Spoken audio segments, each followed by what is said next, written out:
Greetings, fellow travelers, and welcome to The Way of the Showman, where we view the world through the lens of showmanship. I am Captain Frodo, and I will be your host and gracious guide along this leg of the journey along the way.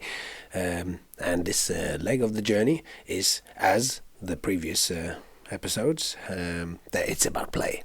It's playful. So, last time we tried to nail play to the wall, which was the picture that I used a little bit to try to see what it is to try to define something, and play is something which eludes definition. And that not going to stop me from maybe make some definitions as we go along, but for now, the only way that we found to pin it down is to pin it down in many different ways that are interconnected, like sort of those little nails that, I don't know if you did one of those at school, or it's just me that went to a Steiner school or a Waldorf school, and you nail nails down and you put silver thread between them, and before you know it, you got some intricate geometric pattern, like a food web, if you studied ecology or whatever. Anyway, I digress. So last episode we talked about playing with mice, little stuffed mice that, and all of a sudden there is a bog squid or octopus that has a knitted sweater.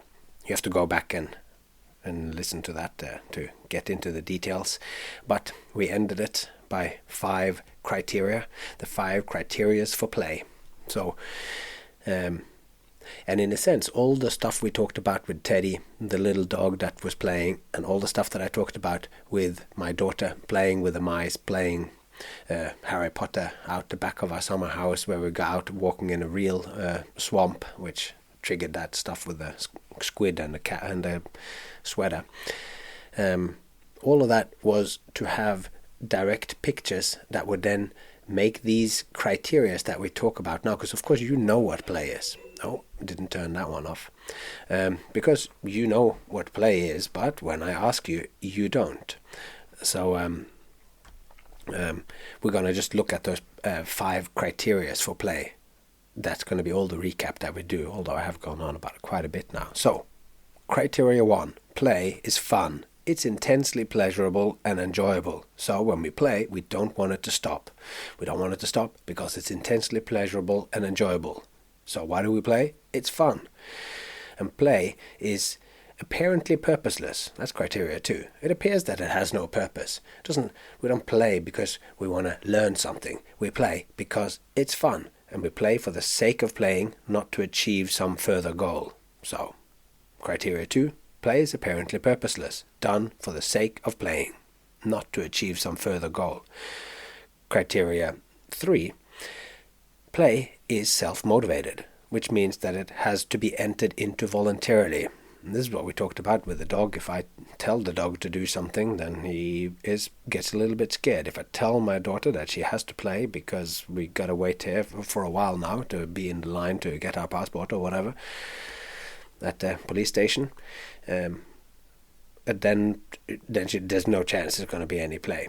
You have to play on the phone, look on the phone, be entertained by someone else. So, play is self-motivated, which means it has to be entered into voluntarily. Number 4 out of 5. Number 4, play has rules. And this is maybe the one that's a little bit tricky, but we're going to get back to that today. Play has rules. Rule number 5, I don't even know how to speak anymore. Criteria 5, play is imaginative and improvisational. Don't know how to speak, but I do know how to improvise myself out of certain word mumbly jumbles. So, with all that said, I think it's time to stop improvising and get into the meat of today's ideas.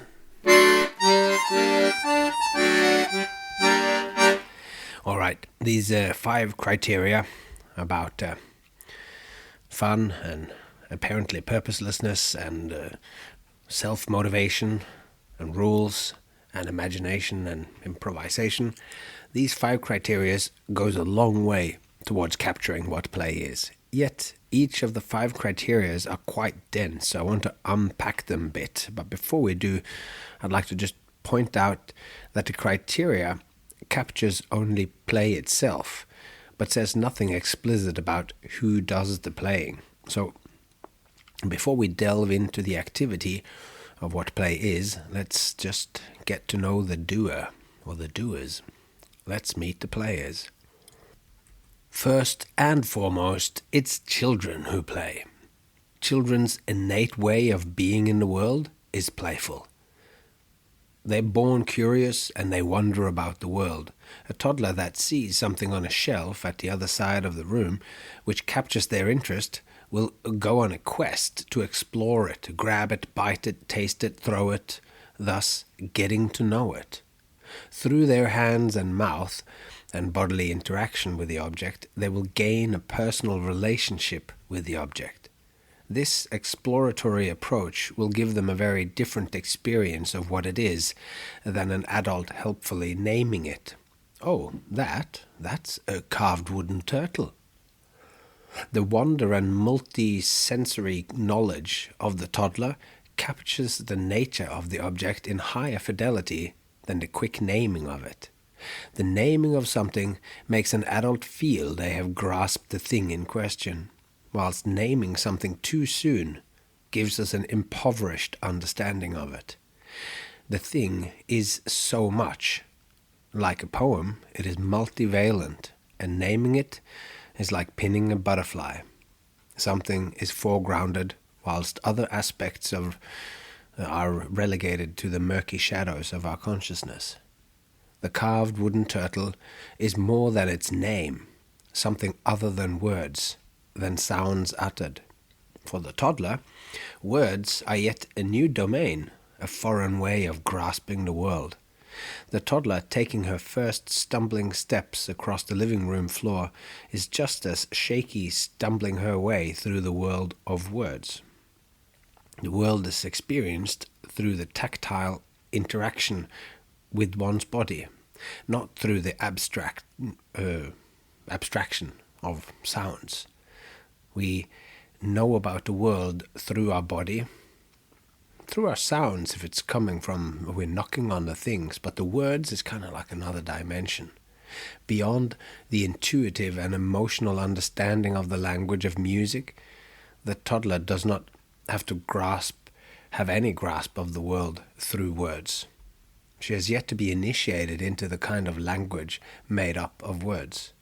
She might only dimly glimpse how distinct sounds can be small morsels of meaning affording an understanding of something in the world. These morsels of meaning then explode into combinatorial growth paralleled only by existence itself, as language starts dawning on them and they realize that there's a whole nother level of meaning here. But until then, the world speaks through all the other senses.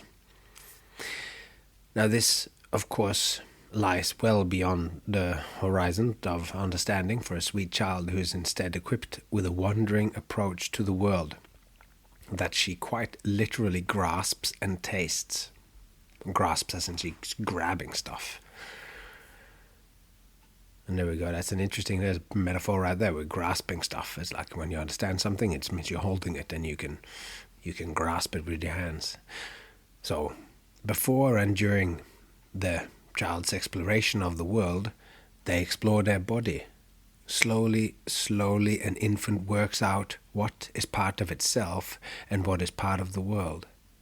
It's not uncommon that a child captures a foot, sticks it into its mouth, and bites it hard enough to shock herself, or itself into herself. I'm just still talking about my own experience here. That it captures the foot, gets it into the mouth, and bites it, and then shocks her into crying with the sudden appearance of pain. Like they didn't see that coming. As months pass, they start to get a handle on the difference between what's part of them and what's not. But the way that this happens is exploratory and playful. The delineation between what's alive and what's just a thing is playfully diffused at this point. They have a wonderful ability to ensoul anything from a stick to a rock. That comes a little bit later, of course. I've jumped a little bit here to the kid being a little older, but Because I don't know much about the very, very young, like of whether they have the ability to ensoul it. Don't know if they have that ability quite yet. Maybe not until after they're 3, but I'm making this up right now. But in their experience, I would, by the time, certainly after they're 3 or whatever, and they have a bit of a theory of mind, they will probably just assume that a rock gets dizzy when it rolls down the slope. The adult telling them that a rock does not have feelings is not helpful. The child, at a certain age, is capable of knowing that something is play and pretend, yet they still see the dizziness as real, in a certain sense. Take it seriously. A child always sees more possibilities. To them, the world and anything in it could always be differently. It is in one way, yes, they agree to that, it is, but with one quick imaginative turn, they can remake the order of things and the importance of the relationship between them, just in a blink of a snap. They have yet to name everything in such a way as to limit it to one thing. There is more flow in their experience. The world is not done. It's constantly unfolding, and when an adult explains something, the child might nod and agree that yes, what they said about this or that or the other is an aspect of something, but it could be so much more. Imagine if. And that's what the kids say. And the big project of becoming human is to know ourselves and the world we live in, and all the endless playful connections. Human children and the young of all mammalian species are born curious and very soon begin to explore their surroundings.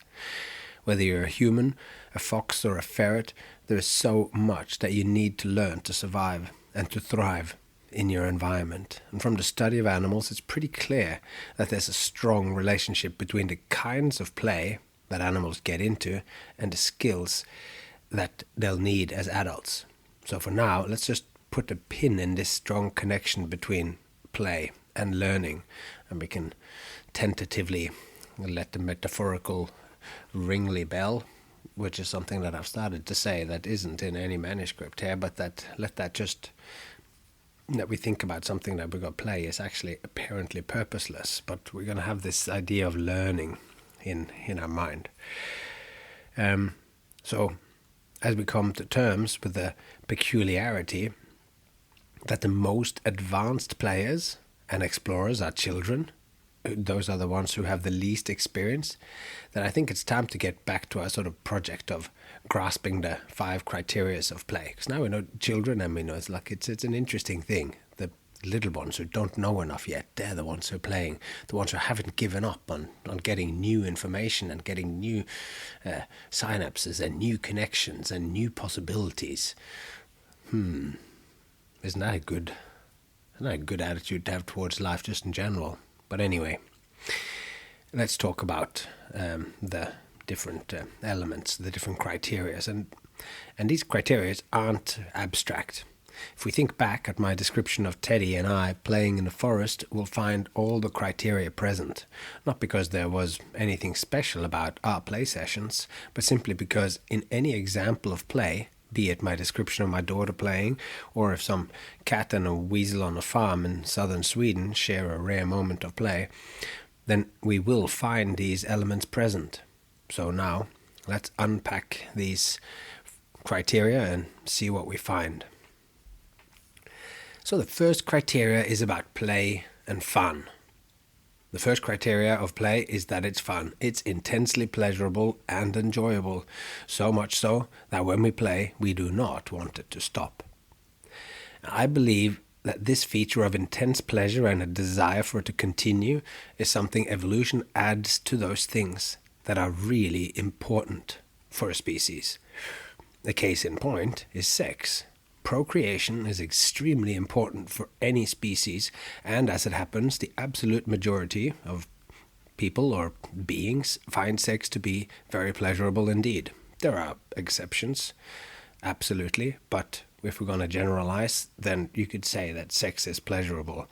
And like play, sex also comes with a deep biological drive, although the sex drive does not emerge until after the main impetus of the play drive has rescinded. which might be interesting and important.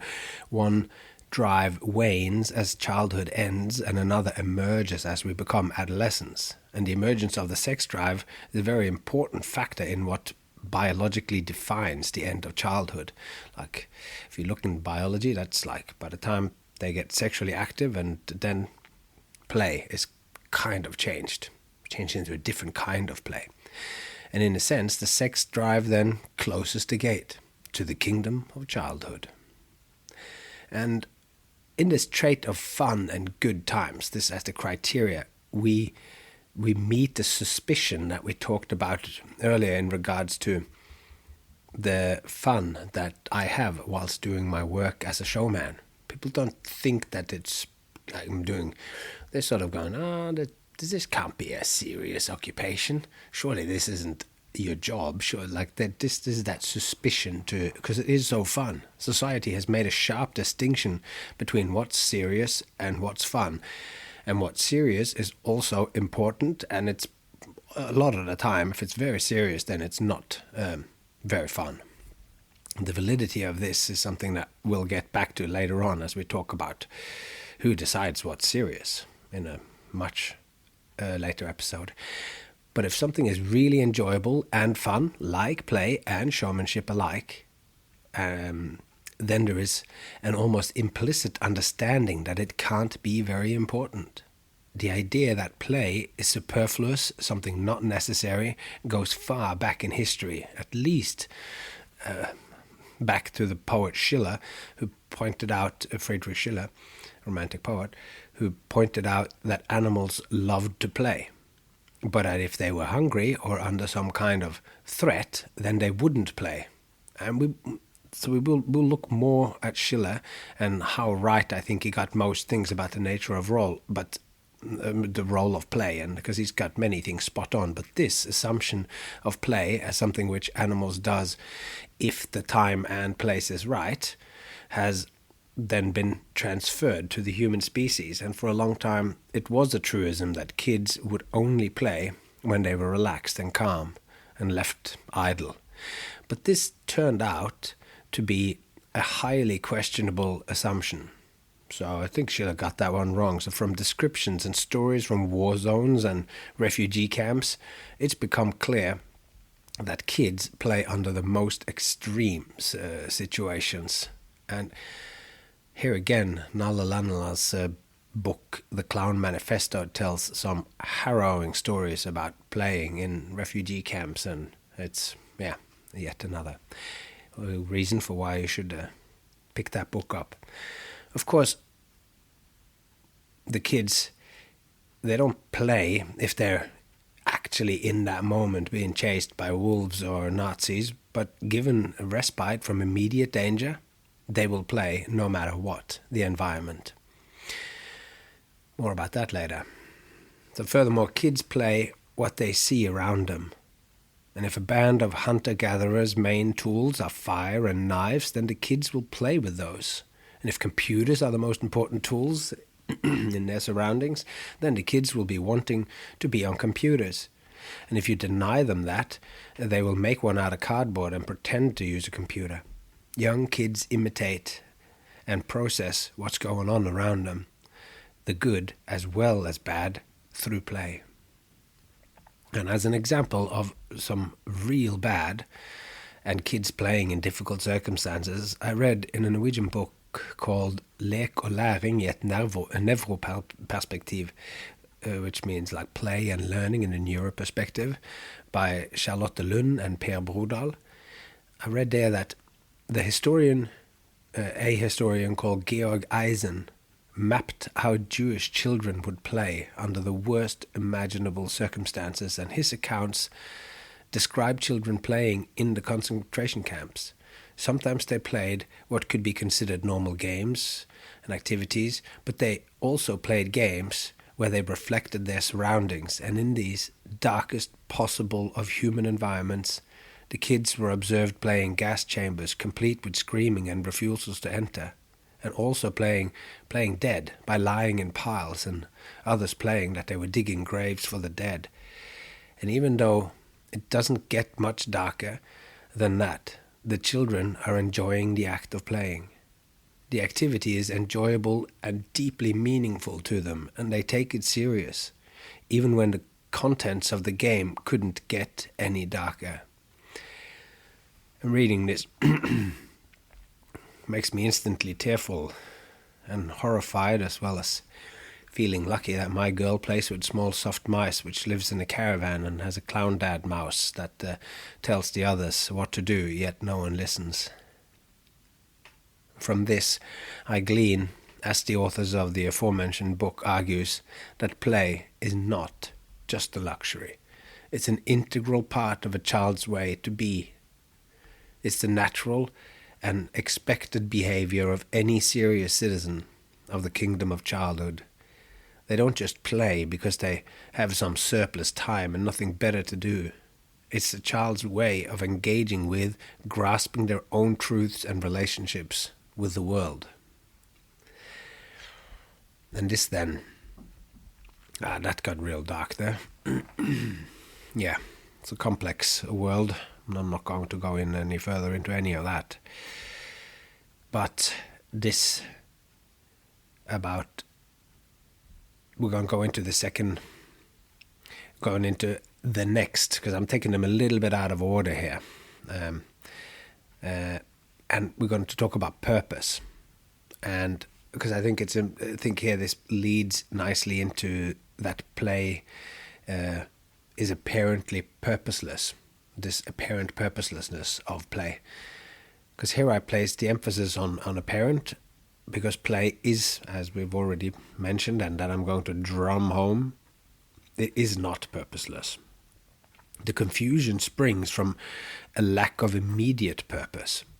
And when something isn't done with an immediate cause and effect, that's if it's not immediately apparent, then it is a little bit harder to see, and then you just assume that it has no purpose.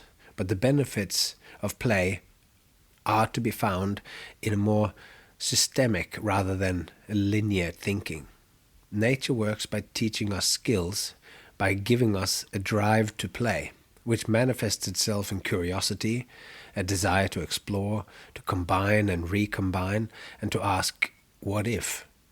These desires will pay off in the future with a broad spectrum approach combined with our aptitude for metaphorical and symbolic thinking. We can transfer our understanding of one thing to something else seemingly unrelated. Someone who has spent a lot of time looking at the flow of rivers and streams might in a flash grasp and perhaps even predict the movements of a herd of reindeer across a landscape. The examples are as endless as the human imagination's ability to discern patterns. And sometimes, and something which many believe to be one of the, or sometimes people might say this is the brain's primary functions, to discern patterns. But in the kingdom of childhood, the citizen's primary concern is the moment. It's not worried about the future. It's not worried about what it did a long time ago. It's worried about right now. And the fun of a game comes from the spontaneity of being in the moment, of surfing the pleasure of connecting with others and taking part of the unfolding game. When a child plays, they do it because they want to play, not for a further goal in the future. They play that their family of mice had a really angry uncle who was a tiger, simply because this is exciting. It's not like one of the kids goes, hey, let's pretend this tiger is their angry uncle, because then this game would be a useful exploration of relationships which could benefit us in the future to understand toxic relationships. They don't say that, but having gone through this, these patterns are now in their brain. They're now in them. Play is done to play, not to learn or master anything beyond itself. Any benefit reaped in the future is a side effect, which isn't consciously part of the play. So, let's look at, I've realized that I've skipped around in these things, so we don't even follow the 5 criteria like I had already laid them out. But hey, that's just taking the rules and what you expected, and I'm just throwing it out the window in a playful and self-motivated way. So with that sweet link, let's talk about play and self-motivation, because the characteristic from our list that says that play is voluntary and self-motivated. So I've sort of divided these things up, so we'll just talk about it all in a big stew here. Play is voluntary and self-motivated. And this self-motivation is really, I find that the core difference between free play and adult-steered play is that it is not it's not self-motivated. Free play is self-chosen and self-directed by the children. It springs around and everywhere at any given moment, as long as it's fun. It's an expression of autonomy, this kind of play, and creativity, and it must be allowed to happen without having to meet any expectations whatsoever. Guided play or adult-steered play might also be a fun activity for kids, but by the criteria that we're working from, guided play isn't actually play. It's a different activity which superficially might resemble play, but at its heart it isn't play. If an adult says, now we're going to learn how the hierarchy of command works on a ship, so let's play ship, the kids are not really playing. Anecdotally, from friends who are teachers, I've often heard them say that as a guided play session comes to an end, the kids will then ask, can we play now? Kids play primarily in childhood, which biologically speaking is the period up until adolescence, which comes around 12, 13. And there is certainly a lot to be said for play still being an important part of adolescence, but as we have become aware of our sexuality and our bodies and minds transform in subtle and not so subtle ways, the play transforms to such an extent that it might benefit from being labeled differently. Much in the same way, I call play free play to distinguish it from things like guided play or whatever other kinds of play there are. And this means that there is a limited period where play behavior and all its benefits comes naturally. So if we adults decide, as we have, that the absolute majority of the time of children will be scheduled and organized by schools or adult-steered after-school activities in whatever form they take, then we are essentially stealing the children's playtime. We're replacing free play with guided play or outright classroom learning, and school is not meant to be play. What happens inside the classroom is learning, and what happens outside in the schoolyard is play. Not as important. That's why we do it outside. Inside, we do the important stuff. The reason we go to school is to learn, and this learning happens inside the classroom. At least this is the common view. Whilst the play that happens in recess is often then viewed as just a largely supplementary activity, largely deemed inconsequential. One is deemed proper, useful and serious, which is learning, and the other is purposeless and silly, which is play. This is how the story goes anyway. What's missing from guided play is the self-motivation. There might be other things, but for now I'm going to make that point. The outer expression of what lives inside each and every child. When children are freely playing, they are following whatever whims and desires that lives in themselves, which means that the free play reveals to themselves and the observant adults what they like to do. Through free play, the child learns who it is. Happy to try new things, the child might say yes to play football in a field, and through this they discover how they feel about this, how they feel about the selection process that goes into making teams, how they feel being on a team, how they feel about running, following the rules of football, and how they feel learning to manipulate the ball with their feet. And when they later, through a friend, end up exploring ceramics, where there are a lot less rules and it's not a team sport, they will experience how this freedom and need to generate one's own rules based on what feels right in any given moment, and thus is revealed to them how they feel about such things. Each one of the games and activities and the endless permutations of play teaches the child by experience where their enthusiasm lies. They discover, through doing something by their own volition, what they like. And this seems to me to be a good recipe for discovering your way in life. And this shouldn't be underestimated, this aspect of it, to trust that just the fact that you want to do it, just the fact that it makes you feel good, just the fact that it is interesting or makes you feel excited, that is enough. And that is that little voice inside you, that who you actually are. You might go down a road and it might turn out that you're not actually interested in that. Maybe you won't become a huge ceramics expert or a football player or whatever. But you've been in there and you've tried it and you've followed a whim.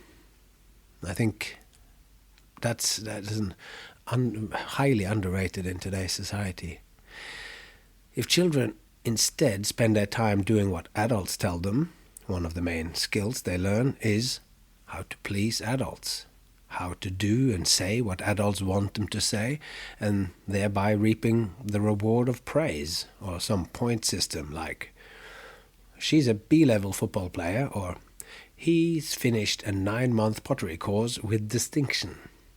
In this kind of learning, the game that's actually played is to please the others and scoring well on tests. The time spent on these activities done for future goals or for gaining points and grades for future schooling or work is time not spent on their own exploration of their own individual drives and inclinations.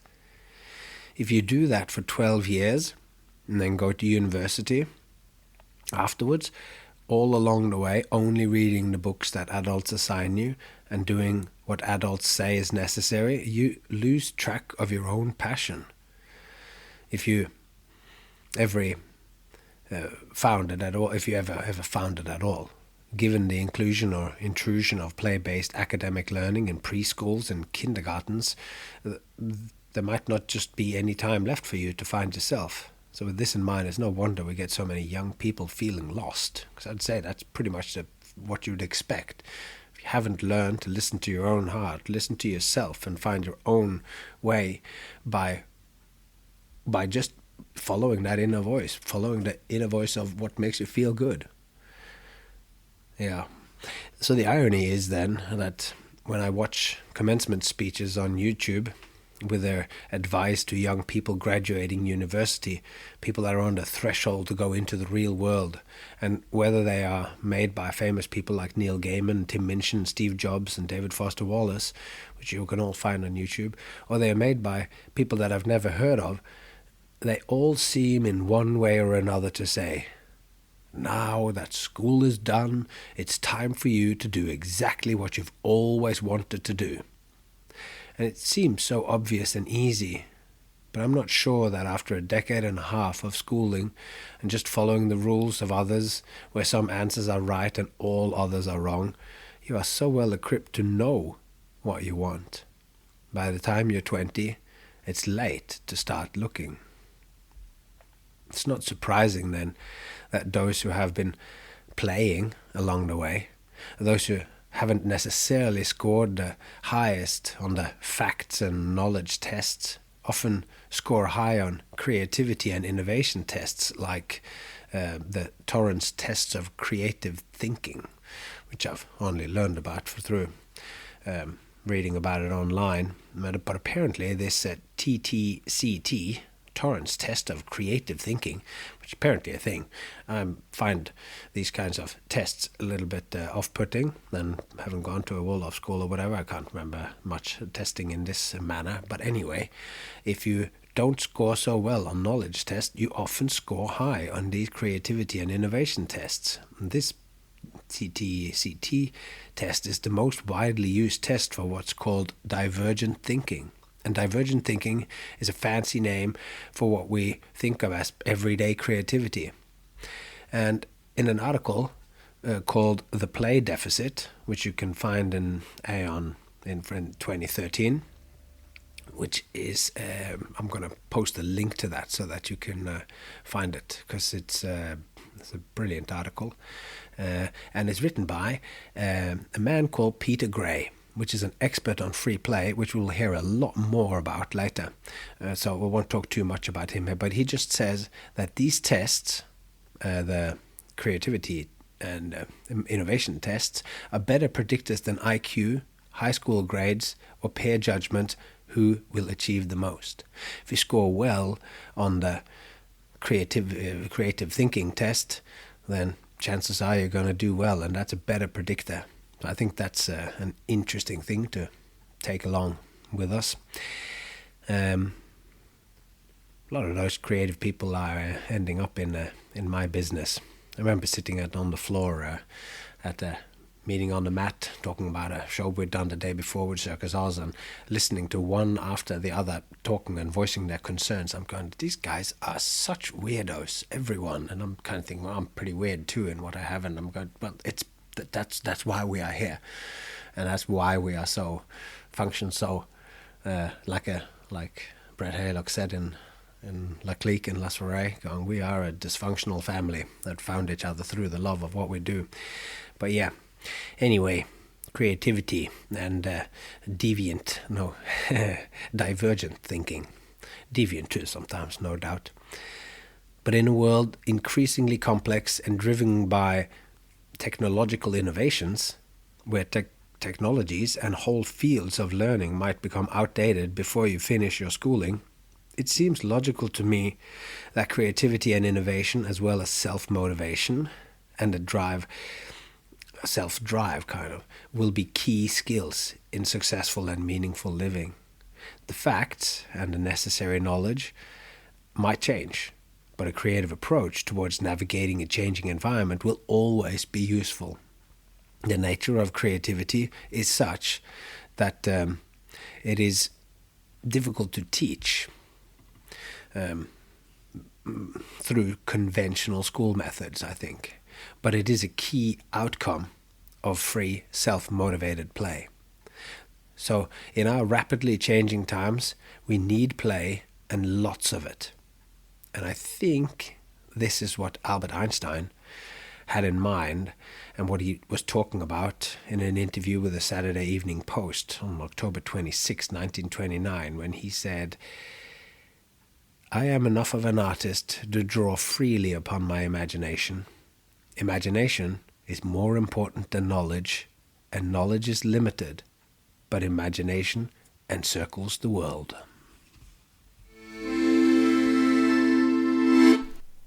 All right, we are trying to grasp it by looking deeper into these 5 criteria, and what we're doing is basically dipping in and out and making connections and talking about things that are inherent in these 5 criteria, because the 5 criteria are in a sense, they're almost like what can you call this, like aphorisms or whatever, because there's so much depth to them. I think play is fun. I'm going to go through them one more time. Criteria 1, play is fun. It's intensely pleasurable and enjoyable, so when we play we don't want it to stop. Criteria 2, play is apparently purposeless. We play for the sake of playing, not to achieve some further goal. 3, play is self-motivated, which means it has to be entered into voluntarily. 4, play has rules. 5, play is imaginative and improvisational. So, with all this in mind, we're going to delve into more rules and play and stuff in the next exciting episode. And until then, it'd be awesome if you went over to the Way of the Showman on Instagram. Not because it's the most exciting and happening place on the Instagram or on the social networks, but because that's a way that I potentially then could reach you. I could send you a message and go, hey, I've seen some stuff that you do, because it will pop up in my feed and I'll know more about you. So I'd like to know more about you. And in today's age and situation, using social media is one way. So why not join on over, and I try to follow every single one of you back. I do it in pulses, and I will pulse soon and follow each and every one of you who've gone over there to check it out. So until next time, Until next time, take care of yourself and those you love, and I hope to see you along the way, at least on Instagram.